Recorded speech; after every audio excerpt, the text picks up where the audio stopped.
సమూయేలు మొదటి గ్రంథములోని 30వ అధ్యాయంలో ఉన్న 31 వచనములు.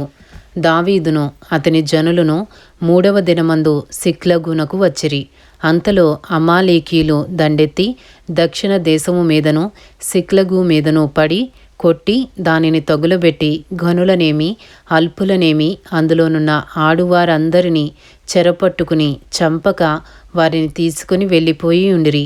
దావీదును అతని జనులను పట్టణమునకు వచ్చి అది కాల్చబడి ఉండుటయు తమ భార్యలను కుమారులను కుమార్తెలను చెరలోనికి కొనిపోబడి ఉండుటయు చూచి ఇక ఏడ్చుటకు శక్తి లేకపోవునంత బిగ్గరగా ఏడ్చిరి.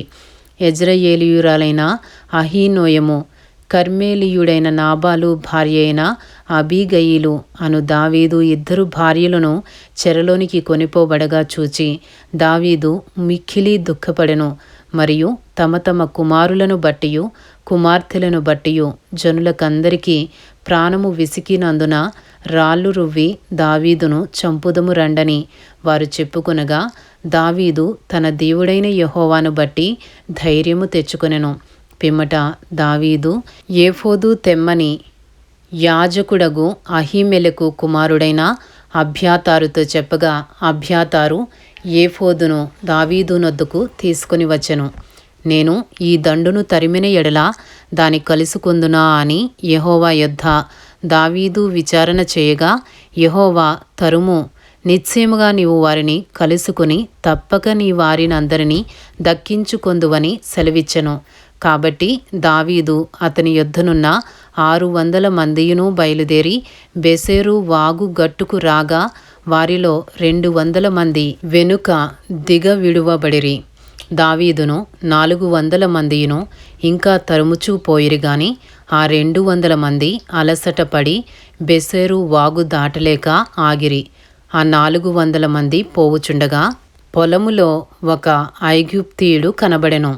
వారు దావీదు నొద్దకు వాని తోడుకుని వచ్చి వాడు 3 రాత్రింబగళ్ళు అన్నపానములేమియూ పుచ్చుకొనలేదని తెలుసుకుని వానికి భోజనము పెట్టి దాహమిచ్చి అంజూరపు ఆడలోని ముక్కను 2 ద్రాక్ష గెలలను వానికిచ్చిరి. వాడు భోజనము చేసిన తరువాత వాని ప్రాణము తెప్పరిల్లగా దావీదు, నీవు ఏ దేశపు వాడవు, ఎక్కడి నుండి వచ్చితివని వానినడిగెను. అందుకు వాడు, నేను ఐగుప్తీయుడనై పుట్టి అమాలేకీయుడైన ఒకనికి దాసుడనైతిని. 3 దినముల క్రిందట నేను కాయిలా పడగా నా యజమానుడు నన్ను విడిచిపెట్టి పోయెను. మేము దండెత్తి కెరేతీయుల దక్షిణ దేశమునకును యూదా దేశమునకును కాలేబు దక్షిణ దేశమునకును వచ్చి వాటిని దోచుకుని సిక్లగును కాల్చివేసితిమని చెప్పెను. ఆ దండును కలుసుకొనుటకై నీవు నాకు దోవ చూపుదువా అని దావీదు వాని నడుగగా వాడు, నేను నిన్ను చంపననియు నీ యజమానుని వశము చేయననియు దేవుని బట్టి నీవు నాకు ప్రమాణము చేసిన ఎడల ఆ దండును కలుసుకొనుటకు నీకు దోవ చూపుదుననెను. తరువాత వాడు వారి దగ్గరకు దావీదును నడిపింపగా ఫిలిస్తీయుల దేశములో నుండియు యూదా దేశములో నుండియు తాము దోచి తెచ్చుకొనిన సొమ్ముతో తొలతూగుచు వారు ఆ ప్రదేశమంతటా చెదిరి అన్నపానములు పుచ్చుకొనుచు ఆటపాటలు సలుపుచుండిరి. దావీదు సంగతిని గ్రహించి సంధివేళ మొదలుకొని మరునాటి సాయంత్రము వరకు వారిని హతము చేయుచుండగా ఒంటెల మీద ఎక్కి పారిపోయిన 400 మంది యవనులు తప్ప తప్పించుకొనినవాడు ఒకడును లేకపోయెను.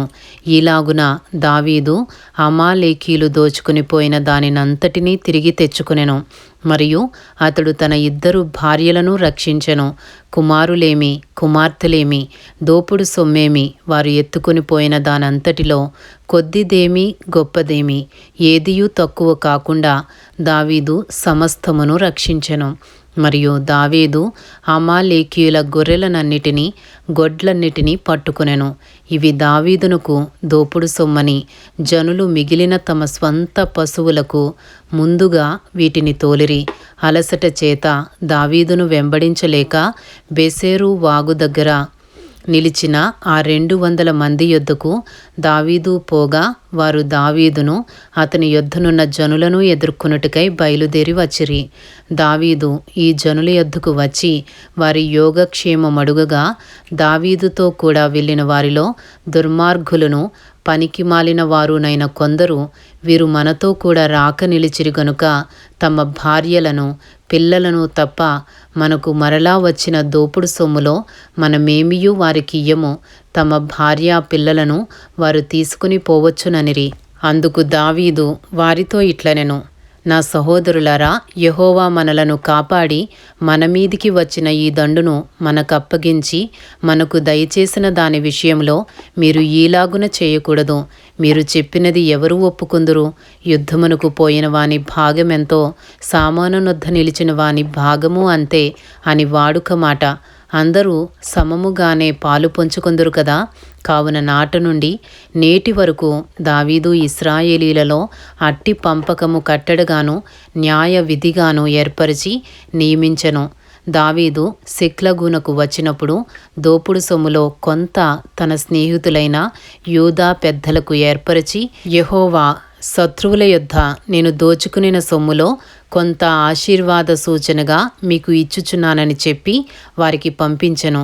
బేతేలులోను దక్షిణ రామోతులోను యత్తీరులోను అరోయేరులోను షిప్నోతులోను ఎస్తెమోలోను రాకాలులోను యెరహ్మయేలీయుల గ్రామములలోను కేనీయుల గ్రామములలోను హోర్మాలోను కోరాషానులోను హతాకులోను హెబ్రోనులోను దావీదును అతని జనులను సంచరించిన స్థలములన్నిటిలోనూ ఉన్న పెద్దలకు దావీదు పంపించెను. ఇంతటితో సమూయేలు మొదటి గ్రంథములోని 30వ అధ్యాయంలో ఉన్న 31 వచనములు పూర్తి చేయబడినవి.